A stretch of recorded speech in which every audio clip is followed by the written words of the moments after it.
위량이 연회장에 도착해서 가장 먼저 눈에 들어온 건 썩어 문드러져 더딘 움직임으로 공격하는 악귀들이었다. 그것들이 뿜어내는 살기들로 주변에는 죽음의 그늘이 드리워졌다. 위량은 말로 표현할 수 없는 음산한 광경에 그대로 그 자리에 굳어버렸다. 이들은 어떤 원한을 가졌기에 죽었어도 이렇게 참혹해지는 걸까? 하지만 무명과 호야가 궁지에 몰리는 모습을 보고 더 이상 생각할 겨를이 없었다. 위량은 정령이 깃든 사인검을 꺼내들고 돌진했다. 악귀를 물리치고 위량은 다친 호야와 무명을 위해 약을 만들면서 연신 웃어댔다. 미친, 너 이러려고 약 갈고 있는 거지?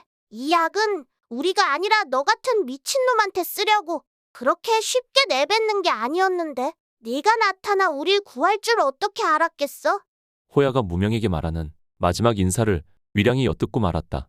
호야가 돼지라니 돼지였으면서 왜 호야라고 부르는지 이해할 수 없었다.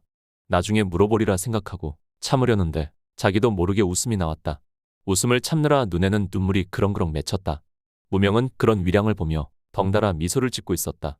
하지만 이대로 두면 호야의 화를 부를 것 같아 무명은 얼른 화제를 돌렸다. 위량, 어떻게 된 거야? 여기까지 그 먼 길을 혼자 온 거야? 몰래 도망친 거 아니니까 걱정 마. 현선영주와 제대로 인사하고 왔어.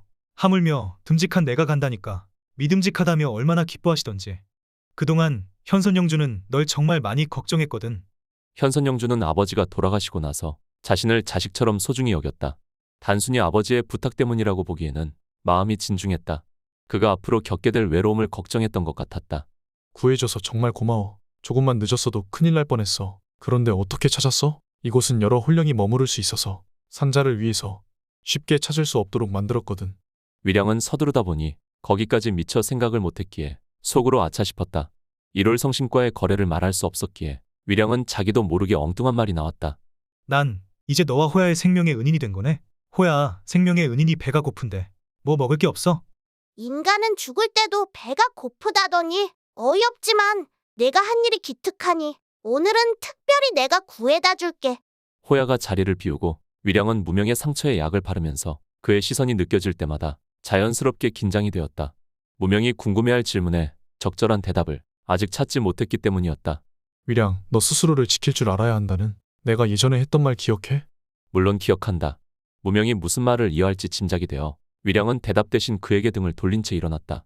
갑자기 위량은 등이 따뜻해지는 것이 느껴져 고개를 돌리니 등 뒤에는 어느새 다가온 무명이 있었다.